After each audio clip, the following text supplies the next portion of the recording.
Hello friends, फरायबाय चेनेलाव फिन खनसेबाव दायो नोंथांमोना नायगासिनो दङ बड' जब इनफो अफिशियेल इउटुब चेनेलाव दा फाइनाली आसाम स्टेटआव विधान सभा इलेक्शना जोब्बाय दा बे जोबनाय लोगो लोगो ग्रेड 3 ग्रेड 4 आसाम पुलिस आरो गुबुन गुबुन पोस्टआव आसाम फरेस्ट लानानै लोगोसे सेंट्रेल लेभेलाव एसएससी जीडी कन्स्टेबल एमटीएस बेनिफ्राय दिल्ली पुलिस आरआरबी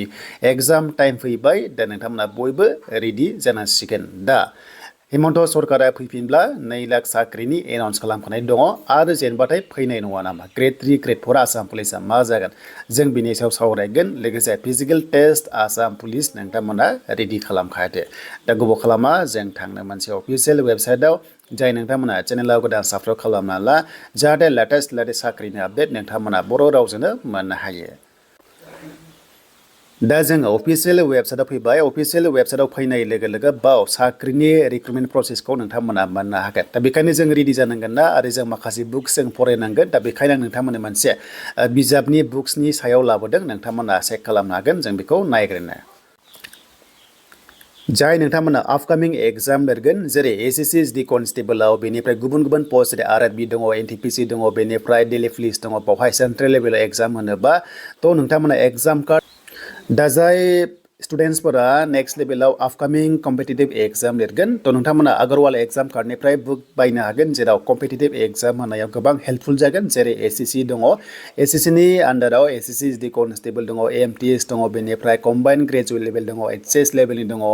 गोबां रोखोमनि नोंथांमोना माने बायनो हागोन लोगोसे आरआरबी एग्जामावबो गोबां हेल्पफुल जागोन जेरै ग्रुप डी दङ बेनिफ्राय एनटीपीसी दङ गोबां रोखोमनि आरआरबीआवबो नोंथांमोना इजियाव माने इजि मेथडआवहाय नोंथांमोना प्रेक्टिस खालामनानै एग्जाम क्लियार खालामनो हागोन बेखायनो जुदि बिजाब बायनोबा स' नोंथांमोना गुबुन गुबुन साबजेक्ट दङ जेरैहाय इंलिश दङ रिजनिं दङ मेथ्स दङ दा बे जाबाय नै नोंथांमोना मोनदों बे जाबाय मेथ्स दा सर्टकाट केसावहाय नोंथांमोना मा मेथ्सखौहाय बाहाय टिप्स लानो हागोन बे टाइपनि दङ स' बेखौ नोंथांमोना मोजां मोनोबा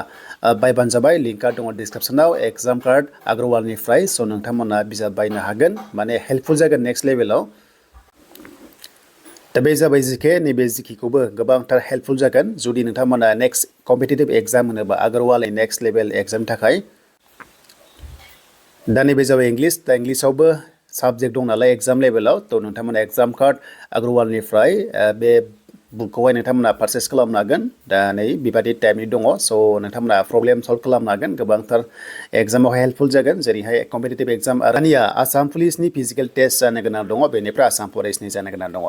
दा हिमन्त बिश्व शर्मा बिथांनि सरकारा फिन खनसेबाव एनडिए सरकार फैयोब्ला जोंनि आसामावहाय 2 लाख साख्रि एनाउन्स खालामखाबाय बिनि गेजेराव अलमस्ट 50,000नि खाथियाव बेनो जाबाय एडुकेसन लेभेलाव थागोन ग्रेड 3 ग्रेड 4 आरो टिचार्स जीटी पीजीटी एलपीयूपी आरो दा बावैनो आसाम स्पेशल टेस्टआबो एग्जाम जानो थांगासिनो बारा गोबाव गैला मेनि जोबनायथिं नोंथांमोना आसाम स्पेशल टेस्टआवहाय एग्जाम होनो मोनगोन आरो लोगोसे आसाम पुलिसनि फिजिकेल टेस्ट पीएचटी नोंथांमोननिया जाथारसिगोन बारा गोबाव गैला मानोना गोदान सरकार फैनाय लोगो लोगो प्रसेसा जागोन बे गभर्नमेन्टआ थायोबा थाब जागोन जुदि गभर्नमेन्टआ चेन्ज जायोब्ला एसे लेट जागोन नाथाय इन्टारभिउआ जाखागोन आरो खुनु टेनसन गैया बेखायनो फिजिकेल टेस्टखौ खालामबाय था आरो प्रेक्टिस खालामबाय था जायखिजाया नोंथांमोना साख्रियाव जाया मानो 2 लाख साख्रियाव जाहाथे एपइन्टमेन्ट लेटारखौ लानो हायो मानोना बाव 3.0 एडिआरइ दङ बेयाव गैयाब्लाबो गोबांथार पोस्टआ माने 15,000नि खाथियाव पोस्टआ फैनाय चान्सआ दङ बे एडिआरइ 3.0आव एन्ड मेडिकेल एक्सट्रा थागोन मेडिकेल एक्सट्रा जायो जेरै नोंथांमोननि डिएमए डिएचएस एफडब्लिउ आयुषआ मोनसे कम्बाइन्ड एग्जाम जायो लोगोसे एपिडिसिएल पोस्टबो थागोन ग्रेड 3 आरो लोगोसे ग्रेड 4आव बेखिनिया थागोन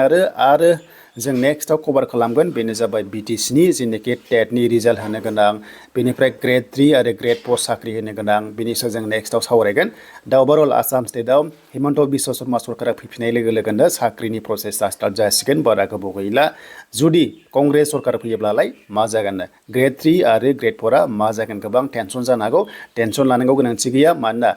कंग्रेस सरकार फैबाबो साख्रिया फैखागोन खुनु जोंहा टेनसन गैया बेखायनो दा राइट टाइमा नोंथांमोना फरायखादो बारा गोबाव गैला साइडनि एग्जाम जासिगोन आरो पिएनआरडिआव जायफ्रानोखि दाखालि कन्ट्रेक्टसुवेलाव एप्लाइ खालामदोंमोन 1508 पोस्टआव बिनि एग्जामा जाथारसिगोन बारा गोबाव गैला